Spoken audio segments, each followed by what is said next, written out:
TD Jakes is getting swallowed up. The Dalai Lama is licking kids. Joel Osteen is closing his doors to people that are in need. Marvin Sapp is closing them doors.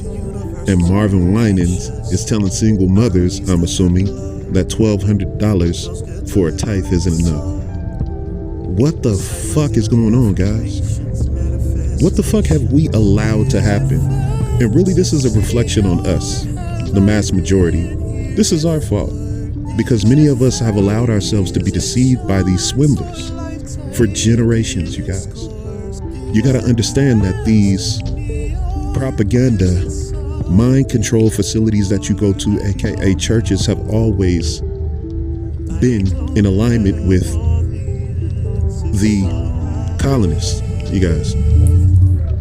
As a matter of fact, they are the guardians, the gatekeepers to the colonists. The very reason why the preacher was set up was as a means to subdue and make docile those who worked in the plantations, on the fields, getting treated cruelly. They went into the Bible, into our Bible, and manipulated it and isolated certain sections that alluded to servitude. But what they didn't tell you was that the servitude was for those people of your own nation, those people of your own kin, those people of your own blood lineage, being in servitude to one another.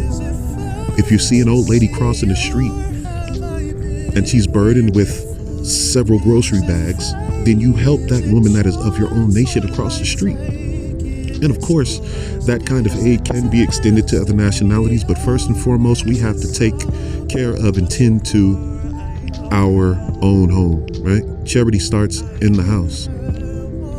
So TD Jakes is getting swallowed up. The Dalai Lama is licking kids. Joel Osteen is closing his doors to people in need. Marvin Sapp is closing them doors. And Marvin Winans is extracting revenue from the congregation. You guys, these people have always been frauds. And when I'm talking about these people, I'm not talking about those names that I mentioned in particular. I'm talking about all of those 501c3 religious mind control facilities are in on it.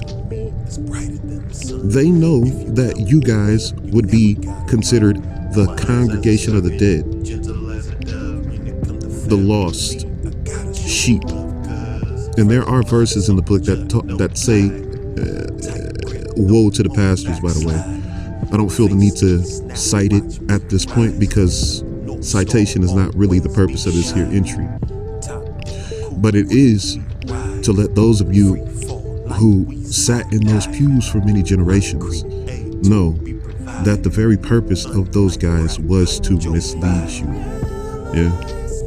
That was the purpose of it. So if you're going into those churches looking for, or let me rewind that, take that back.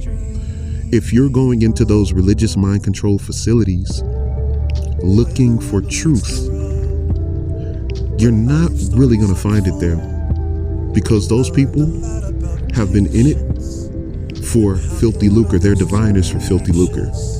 And that is a quote lifted out of the Bible, you guys. Out of our very book. And when I say our, I'm talking about the 12 tribes of Israel to whom the book pertains. There are various letters that were compiled together for the children of Israel. As a matter of fact, they are one of the main characters in the book. And the book was addressed to them by their God, via their prophets. At certain parts of the Bible, you will see that angels actually sent messages to the prophets for the 12 tribes of Israel. Although other nations are mentioned in the Bible, many of them mentioned, actually all of them mentioned as enemy nations who were confederate with one another, meaning that they bound themselves together for the explicit purpose of taking the 12 children of Israel, the 12 tribes of Israel down. And then they divided the empire amongst themselves with an agreement to keep us ignorant of the fact that we are actually the children of that covenant. Man, TD Jakes is getting swallowed up. The Dalai Lama is licking kids. Joel Osteen, with his pristine smile, is closing his doors for people in need. Marvin Sapp is closing them doors. And Marvin Winans is telling single mothers that $1,200 ain't enough, you guys. Now, this is reflective on us, okay? Though there are deceivers, swindlers, and slick-ass bastards out there that will run your pockets and get you to empty them out after they've given you a feel-good, hope-filled speech, the responsibility is on us because many of us, were willfully deceived and willfully lined their pockets. And I get it. I can understand that it's very compelling that when a man has a three-piece suit on, and it's interesting that they look much like politicians, stand behind a podium just like a politician, and slick talk your ass out of the check that's supposed to go for the rent. I understand it's very compelling. They're clean cut. They're well spoken. Many of them educated. Many of them have some sort of a degree or certificate in psychology, right? And then they set a book in front of you that you believe is a book or an instruction manual for life here on earth, and they lift quotes out and then formulate based on that one quote an entire sermon. Now, this isn't going to each and every individual preacher. I wouldn't say, because there are some revolutionary preachers out there that are in service to the people. And when I say the people, I mean the people to whom the Bible was addressed, which are the 12 tribes of Israel, whom are scattered abroad, living amongst nations who have held them captive, right? Wherever they may be on the earth. And we were scattered throughout the four corners of the earth. That may have to be another video entry in which I provide scriptural support to show that we were scattered. Many of us had to flee from our father's land in ancient times. We had to flee into the lands of the other nations where we were mistreated, where we were made mockery of, where we were held captive, forced to do hard labor in their fields. Many of us are just now, to date, waking up and realizing the fact of the matter, which is that we are the 12 tribes of Israel. Now, back to these slick-ass, shady-ass shysters and deceivers. Okay, there is a passage that says, "Woe unto the pastor, those of you who scattered the sheep." And the sheep is in reference to who?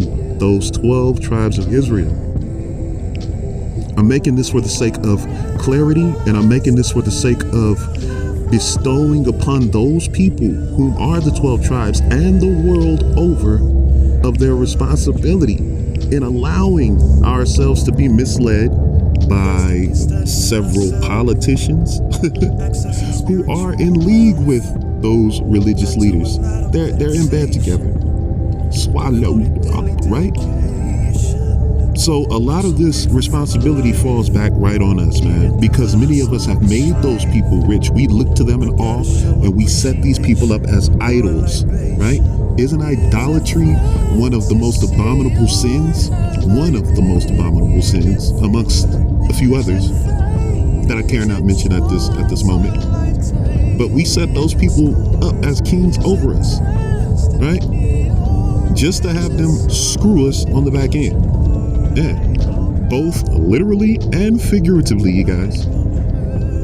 So if you want to know why the globe, the earth, the worlds are in the state that they're in currently, you need only look into a mirror. Okay? Now, I can go on and on. I can go on and on about these religious mind control facilities. However, I want to appeal and talk to you, the people, that you not be deceived. Though the tone of my voice may be indignant, and it is for good reason, it doesn't mean that I'm not spitting facts right here, right now. Spitting cold cuts that'll slice straight to the soul, right? I say this because I care. I say this out of love. These are not hate words. These are love words. This is a love song right here. Why? Because if I didn't love you, and you were standing on a train track of an impending train wreck, and I did not warn you and yell or even pull you off of the track to save your life, and let's say I was warning you in a soft, sweet tone that you'd like to hear, that soothes you, what is going to happen if I don't pull you off of the train tracks? Is that an act? That is an act of hate to leave you there on the train track, knowing that the damn train is coming and it's going to crush you. Okay? And this right here is for the future generations. We have to do this for them. We can literally see right now. We don't have to look far. We have devices in our hand that give us access to the world, and we could see that the earth is in chaos right now, right? It's been ruled by a few hands, and they played their harps and they played their tambours, and we danced to whatever tune it was that they were playing, right? So a lot of us have to look at ourselves. None of us are innocent, and this is even reflective on me. But the moment that I knew, the moment that I found out that this shit is a scam, the moment I found out, I turned around in the opposite direction, and it was like, man, I need to go back to safety. This shit is fake. I can't do it. I won't do it. Right? All right, that's the end of this here entry, you guys. Make better choices and take some responsibility for yourselves, eh? All right. Ciao, boy. Out.